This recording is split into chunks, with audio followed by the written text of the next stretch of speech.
Muri yeZimbabwe tinokuchingamidzai zvakare kune chimwe chirongwa pano paZim Facebook Secrets and Confessions. Tauya zvakare nema secrets nema confessions. Regedzei tibva tapinda muma messages edu atadzoka takakubatirai. Hanzi mission yangu pa Facebook ndekuti ndenge ndichisangana nevarume vakasiyana siyana. Ndikuda kutendeuka asi handizivi kuti ndotangira papi. Zvimwe kuda vedare renyu vanogona kundibatsira.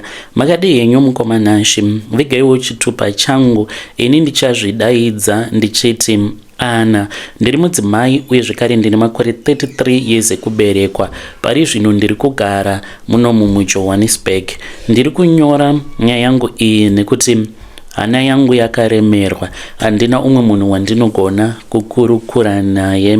Vanhu vose vandingati they are in the circle of my friends vanongoita zvechivanhu, saka vazhinji vanongondikurudzira kuti ndinge ndichienda kun'anga. Zvirizvo futi zvandisingachadi nekuti ndizvo zvakandipinza muna taisireva.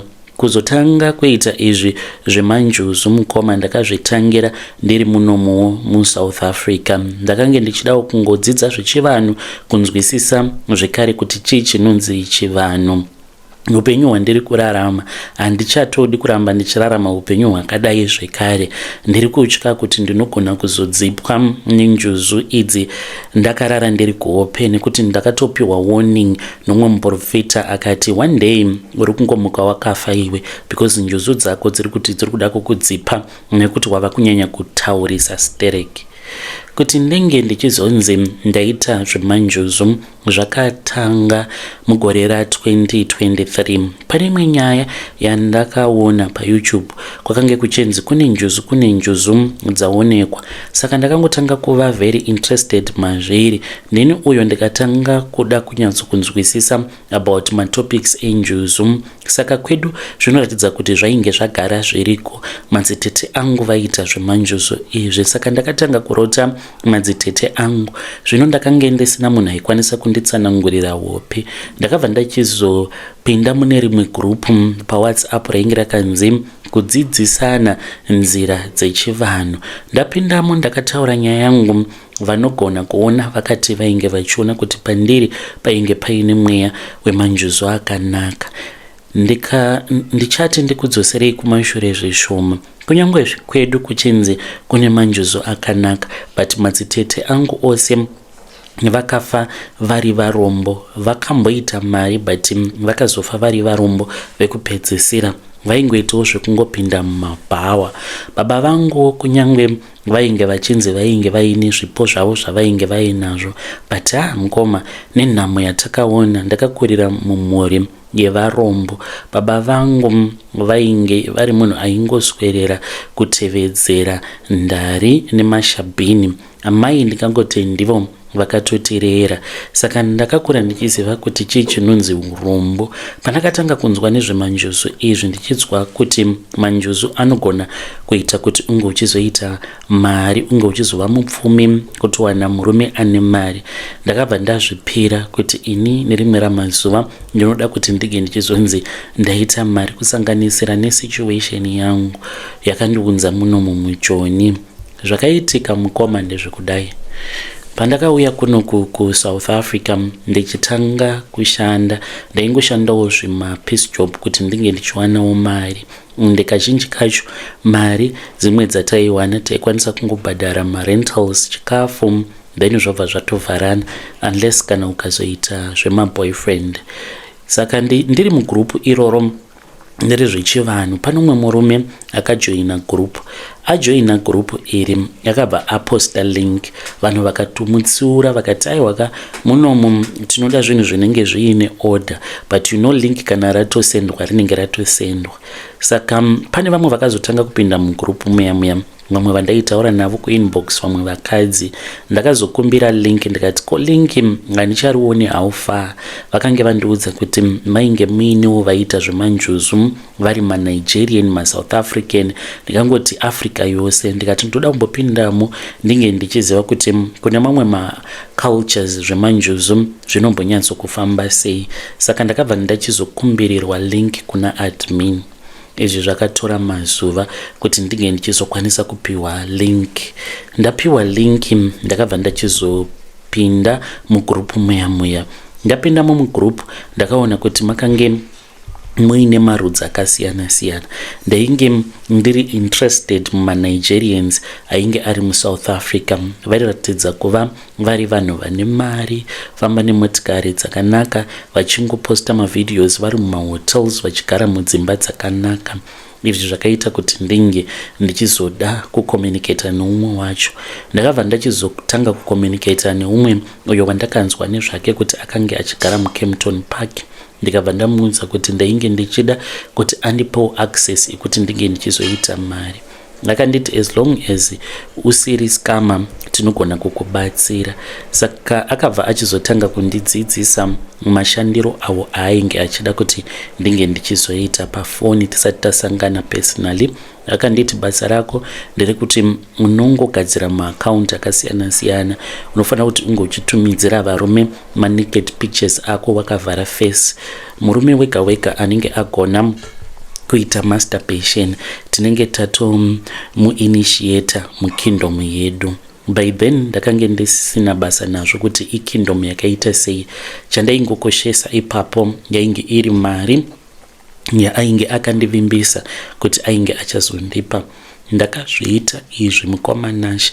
Ndaiti kana ndiri paFacebook paya kana ndikapinda mumagrupu akasiyana-siyana ezvemujolo ndikaona murume anenge aine kana mafoni numbers ake ari paWhatsApp, ndobva ndaenda kuWhatsApp kwake, ndobva ndanomutumidzira nude pictures. Vamwe varume ndobva ndaito approach straight live kuti uyaka timboita zvekuitana nemavideo calls, timbofadzana nyama dzedu. Kusaidi kwangu ndinenge ndichitoita ndakatovhara face yangu. Saka kana akangobvumira chete paanongonorasa urume hwake ndichiona achitorasa mbeu yake, ndobva ndatoziva kutoti zvangu zvinenge zvatoita. Saka basa rangu ndiroro, ndinoita zvekutageta varume zvisinei nekuti varume ava vanenge vari varume vekunyika kupi, maSouth African, maZimbabwean kana kuti maZimbabwean ari kuUK kumhiri kwemakungwa ikoko. Saka ndakati ndazviita kuvarume 3-5 ndopandakabva ndachizoendeswa kuTemple. Temple imba zvayo but inongonzi iTemple irimo muJoburg zvekare. Ndaendeswa ikoko ndakanoradzikwa pamusoro petable. Ndakange ndakashama ameno zvavakaita pasikarudzi yangu. Ndakanzwa kurwadziwa kwakanyanyisa kwemaseconds kuda 3 ndakange ndatova right. Vapedza kugadzira sikarudzi yangu vakabva vandipa chuma icho chavakanditi chuma ichi chinofanira kugara chiri muchiuno mako. Nguva dzose paunenge uchinzi uri kuitana nemurume pamavideo calls muchibatsirana, chuma ichi chinoshanduka kuita nyoka. Nyoka iyi inogona kutobhururuka kubva maunenge wakarara murumu maunenge uri.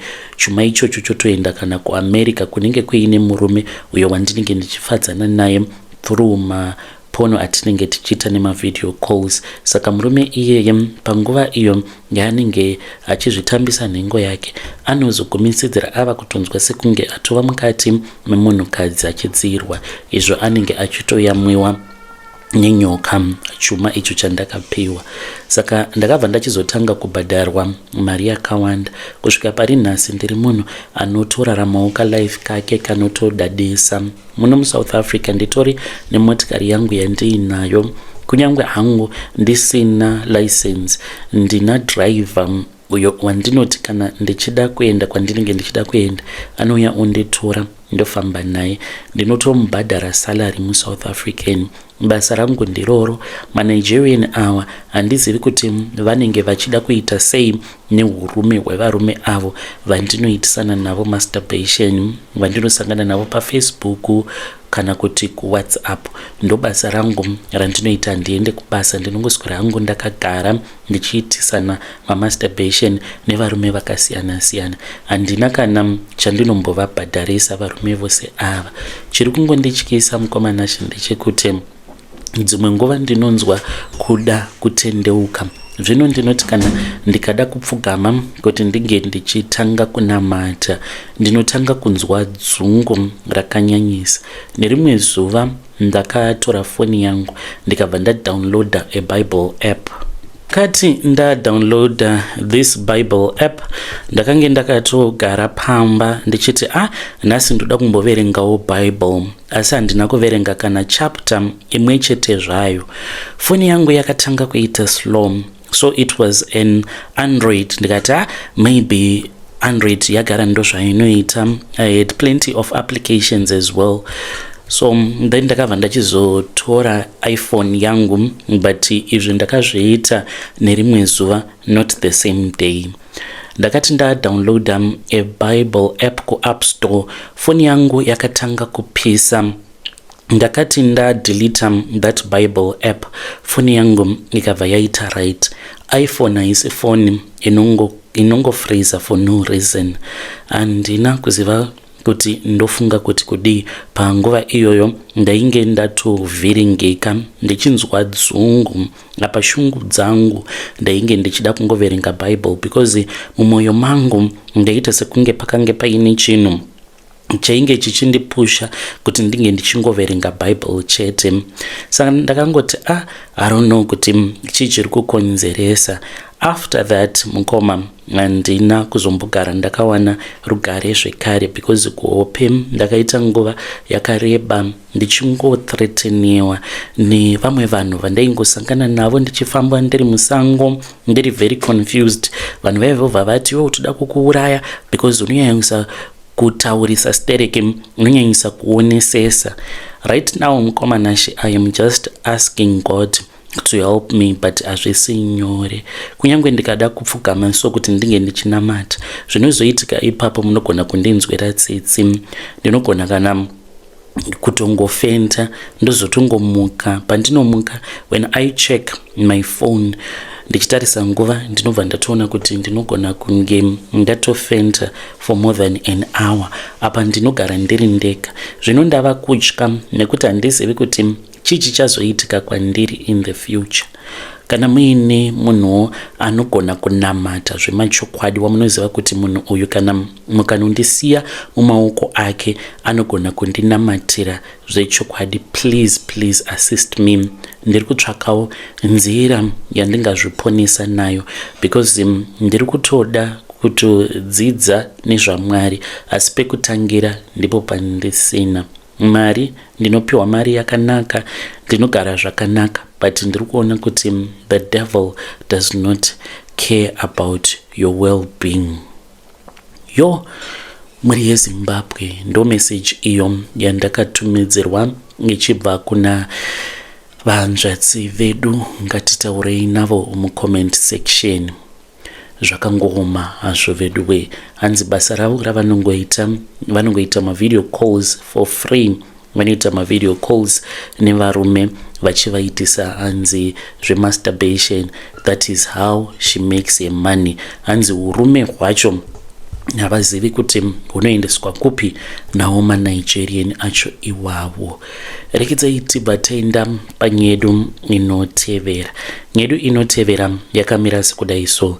Hanzi ineniwo ndakagezeswa motikari, ndakange ndisina choice. Motikari iyi yainge yakazara neropa kuboot, zvakaitika ndiine 10 years. Nhasi vana vangu vari kunditi ndini muroyi wavo. Makadii enyu mukoma, vigaiwo chitupa changu. Ndiri murume uye zvekare ndine makore 44 years ekuberekwa. Ndiri kunyora nyaya yangu iyi nekuti ndinonzwa ndichizvidemba kuti dai hangu ndakaziva ndikadai ndisina kumbogara ndakabvuma. Handizivi kuti ndingabuda sei mumatambudziko awo andakatarisana nawo. Makange muri mugore ra1992, ndakange ndiine 10 years. Ndakange ndichigarawo kumaruzeva but ndaichengeta musha.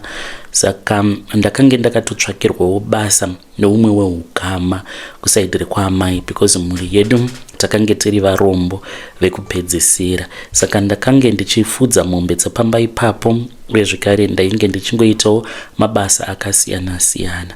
Ndaishandira umwe murume akange ari musoja. Murume uyu kana muvillage munhu wose akange achitomutya. Aiva munhu aingogara ari mumudhu akatsamwa nguva dzose. Nerimwe zuva hwakange huri usiku akabva auya ndokubva andigogodzera ndikabva ndamuka. Pandakamuka ndakaona kuti akange aine imwe motikari yandakange ndisati ndakamboona achidriver before. Ndakangofungidzira kuti zvimwe kuda ainge akabva mukutenga imwe motikari. Saka akabva aburuka mumotikari akabva ati kwandiri ainge achida kuti ndinge ndichigeza motikari yake. Motikari iyi yainge isina kusviba esuch, yaingovawo nehuruva semotikari yainge yafambawo mudust road. Ndakabva ndatora mabhaketi angu emvura ndikatanga kusuka motikari. Akabva anovhura bhuti. Paakavhura bhuti ndipo pandakaona kuti kubhuti yainge yakazara ropa. Panguva iyoyo sezvo ndakange ndiri mwana handina kunyatsokuziva kuti zvainge zvichirevei. Akangonditi geza motikari iyi nekuti ndoda kudzokera kuHarare, make sure kuti inoita clean. Kubhuti sekubhuti kwari kugeza uku hakuna kana basa. Saka ndakatanga kugeza motikari iyoyo. Izvi zvakaitwa usiku mukomanachi ndichibatana neropa rainge riri kubhuti. Ndakangofungidzirawo kuti zvimwe kuda ainge akauraya mbudzi kana kuti mombe, ameno akakanda mombe yacho mubhuti. Kwandiri zvakatadza kumeka sense. Ndakakwesha ndichakwesha kusvika bhuti rachena.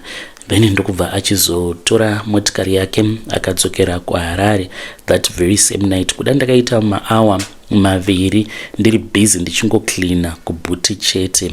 Handina kumbofunga zvakawanda. Ndakati ndapedza kuita basa rangu nehope iwe kana kuzogeza handina kuzombogeza. Ndakangonanga mumachira ndikanopinda mumachira ndikabva ndatongorara.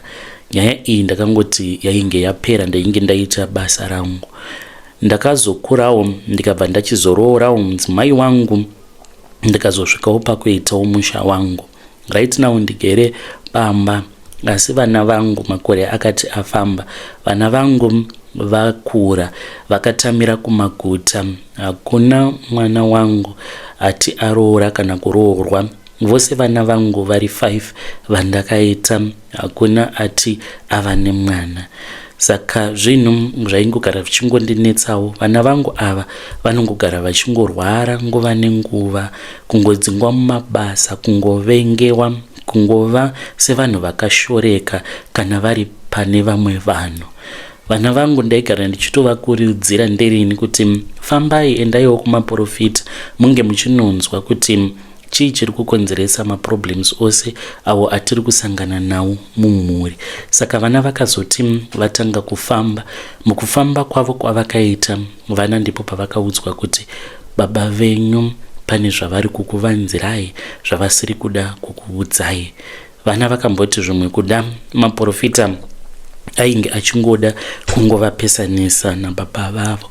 Vakauya vakagara neni pasi vakandibvunza vakati, baba, pane zvamunofanira kuti munge muchitiudza here zvamusingade kutiudza? Ndikati kwete vanangu, handina kana chandinoziva ini. Vakazodzoka kwandiri vakati, baba, muri kunzi mune munhu wamakauraya, mune ropa ramakabata imi, mune mweya wengozi. Ndakaramba ndikati kwete, hakuna zvinhu zvakadaro. Saka ndichitaura nemi kudai so, vana vangu vanotombouya vachiti vanoda kundirova, vamwe vanoti vada kunotenga matemo vandipaze nematemo avanenge vatenga. Ndakaedza kugara pasi nevana vangu ndikavaudza nyaya seyandakuudzai, but ivo vanoti muri kutinyepera, makauraya munhu, hakuna zvinhu zvakadaro. Vanoti munonyepa, muri kuviga chokwadi chenyu. Kana murimi makazviita makauraya munhu, taurai. Chasara ndechekuti vana ava vachaenda vanondisiya mumaoko emapurisa.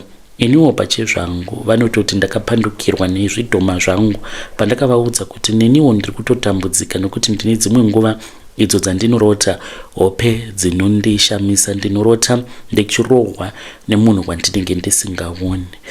Handichazivi kuti ndodii ndibetsereiwo mhuri yeZimbabwe nemazano. Ndiripi zano randingatora? Ndichange ndichizotevererawo ndiri mucomment section. muri yeZimbabwe ndo message iyo yandakatumidzirwa ichibva kuna mukoma vedu avo. Komadi mangodzokera kumhuri iyoyo yamaishandira, munovaudza kuti ndo zvakaitika, makagezeswa motikari yainge yakazara neropa kubhuti ende nyaya dzava kubuda. Maprofitawo ari kuti ropa randakabata iropa remukadzi uyo wandakauraya.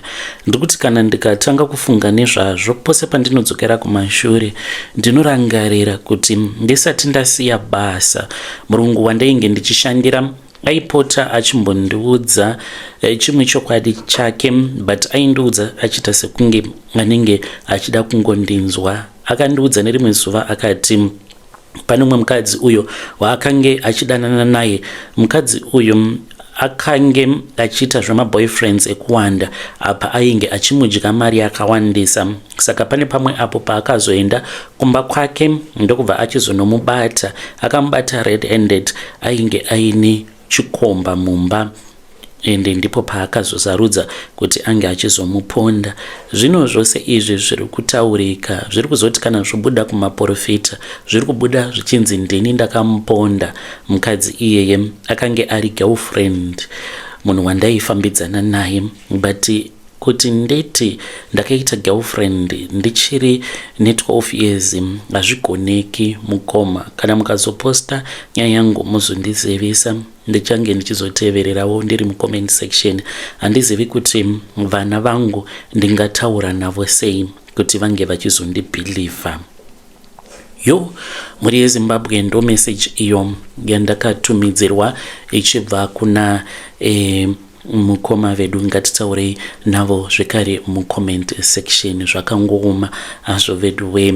Kana paine zvimwe zvamunenge manzwa, you can come to my inbox mundiudza ndige ndichizoshare nevamwe vedu pano padare. Maybe vanhu vanokwanisa kukupaiwo ma-advices nemiono yavo. Chii chiri kuitika apa nai muri yeZimbabwe kune avo vanoziva kuti ngozi inombonyatsokushanda sei? Tingati mukoma vedu ava vari kunyepa sei pazviri kuzobuda kumaprofita zviri kubuda zvichinzi ndivo vakauraya? Tell me what you think. Cover up story here yekuti vakagezeswa motikari vakanzi clean up boot rainge rakazara neropa, kana kuti vari kutotaura chokwadi chavo. Regedzai tibva taenda panyedu inotevera. Nyedu inotevera yakamira sekudai so. Hanzi mukoma Nashi muri sei zvenyu? Please post my story makaviko uchitupa changu. Ininiwo ndine secret iyo yandakaita naBishop vekuchechi kwedu. Zvinhu zvisingatozivikanwe kunyangwe nemudzimai wangu. Ndiri murume uye zvekare ndine makore 42 years ekuberekwa. Pari zvino ndine marori matatu muno muSouth Africa. Ndakazotowana mapepa emuno muSouth Africa nekuda kwekuti ndavawo nezvimari zvangu. Vanondiona vanongoti uyu akashanda achiburitsa ziya nesimba.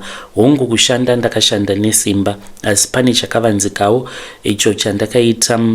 Zvinhu izvi ndakazviita kudhara. Saka Bishop wangu handizivi kuti munhu akaromba here kana kuti, but vane zvavakanonditisa kumakuva, izvo zvakazoita kuti ndige ndichizova nelaki rakanyanyisa. Saka ndakange ndava nemakore ndichigara hangu muno munyika yeSouth Africa. Ndakange ndiri munhuwo ainge achingoshanda ndichingozvitambudzikirawo zvangu.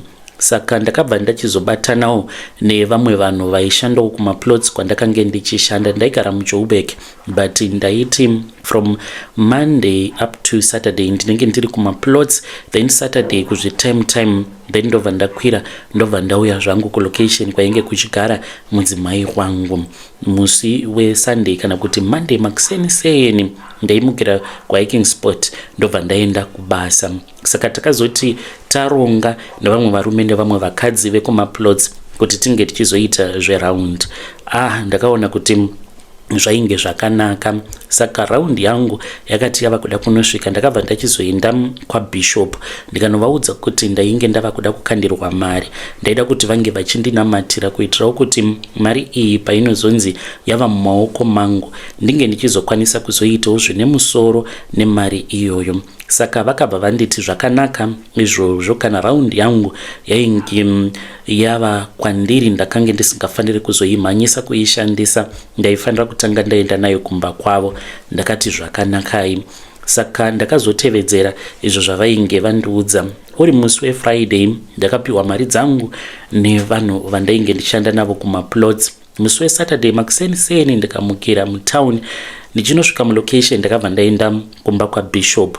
Ndakatova nao Bishop vakutoda kutobuda, vakanditi tindopinda mumotikari. Ndokubva ndatopinda mumotikari. Vakandiudza kuti painge paine kwavainge vachida kuenda. Ndikabva ndati zvino munhu waMwari, ndine mari yandiinayo, ndinotya kuti tinokwanisa kuzobatwa nematsotsi. Vakabva vanditi saka ndava kutokanzela program ndokubva ndachizoenda navo kumakuva, but ndakange ndisingazvizivi kuti tiri kuenda kumakuva. Takaenda kumakuva mukoma, vakanondinamatira. Ndakapfugama ndiri padhuze nepane rimwe rinda rekudhara, rakange riri rinda remurungu. Vakandinamatira vachitaura nendimi. Vapedza kundinamatira vakanditi vakange vachida kuti ndinge ndichizoisa mari pamusoro peguva. Ndakaisa mari pamusoro perinda racho iroro. Ndapedza kuita saizvozvo ndobva vanditi tindopinda mumotikari, pane zvandoda kumbogadzirisa pano, then ndokubva ndachizopinda mumotikari, ivo vakazotevera zvavo. Saka vhiki rinotevera ndakazoti ndichitoenda kubasa, ndine zvandakasangana nazvo mukomanashi pandakakwanisa kuzoitawo rombo rakanaka. Ndakati ndichifamba ende muone zvakaitika zvemusi iwoyo. Ndakakwira kombi yangu zvakanaka. Ndakwira kombi, munhu ainge achifanira kunondiburitsira kuti junction kuti ndinge ndichizofamba ndichienda kubasa, but akanditira utsinya akati ndava kutodzokera kutown because ndini ndega ndainge ndakakwira kombi yake. Ndakabva ndachizotanga kufamba zvangu netsoka ndakananga kumaplots. Murungu wangu ainge asiko, ainge akaenda kuCape Town.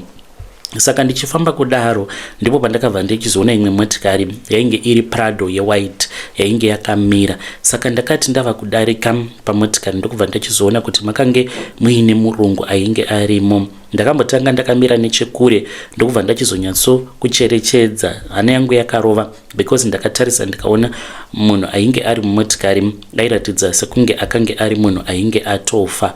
Mukoma pandakatarisa kupassenger ndakaona kuti door rainge rakavhurika zvishoma, ainge azama kuvhura door asati afa.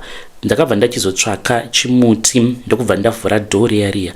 Ndainge ndichida kutora foni yake kuti ndinge ndichifonera whoever, but ndopa ndakabva ndachizoona kuti passenger seat pakange paine chisecho chainge chiripo. Mukati mesecho mainge muine mari yainge irimo. Handina kana kuzomboda kuzombomubata kana kubata mumotikari.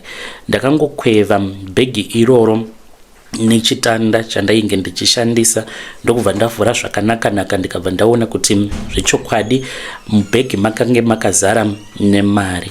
Ndatarisa mari mukomanashi ndakaitora mari iyi. Ndini uyo speed ndakananga kubasa ndokubva ndatopfeka maworksuit angu ndikatotanga kutoita basa rangu rekufidha nguruve. Pakazosvika mapurisa tikatanga kunzwa nevemakuhwa kuti paine murungu ainge awanikwa akafa uye ainge arobhewa mari. Chandakaita mukoma ndechekuti ndakabva ndapisa bhegi riya randakatopinda musango, ndikabva ndapisa bhegi, but ndakange ndiri muplot umo mandainge ndichishanda ndisingade kuti zvinge zvichizozivikanwa. Pamba pandainge ndichishanda ndainge ndiine room yangu, ndimo mandakazoviga mari. Ndakakwanisa kuita vhiki rose ndiine mari. Vhiki rakati rapera ndokubva ndachizoenda kuJoburg ndikafonera Bishop ndikavaudza kuti ndainge ndichida kunotsvaga truck. Sekutamba sekusekana Bishop takaenda ndokubva tatonotenga truck. Ndakaribhadhara cash truck iroro. Vakandipa account number vakati ivo avahandle macash sales, unotoita zvekutoisa mari muaccount. Ndikaibhadhara mari yose iyoyo ndokubva vachizondiudza kuti mari yainge yaapiya muakaunti mavo truck tikaritora. Rakambogara truck ririko kudealership mudzimai wangu asingazvizivi. Ndakazomuudza nekufamba kwenguva kuti ndainge ndava netruck akashamisika. Basa handina kuda kusiya basa nekuti ndaitya kuti vanhu vaikwanisa kuzonyumwa. Azoti kwapera gore ndipo apo pandakazosiya basa. Nazvino ndinongomaneja matrucks angu. Muri yeZimbabwe ndo message iyo yandakatumidzirwa ichibva kuna mukoma vedu. Ngatitaurei navo mucomment section. Zvakangooma azvo vedu we yo murungu chaiye wamakaona kana kuti chenge chitori chikwambo chakatongokupai mari. Anzi kuti bishop vainge vakaromba here, sei vakaenda nemi kumakuva, munombozvibvunzawo here izvozvo. When it is time to pay back, muchazodzoka zvekare neimwe confession. Asi ngatitaurei nezvayo nyaya iyi mucomment section.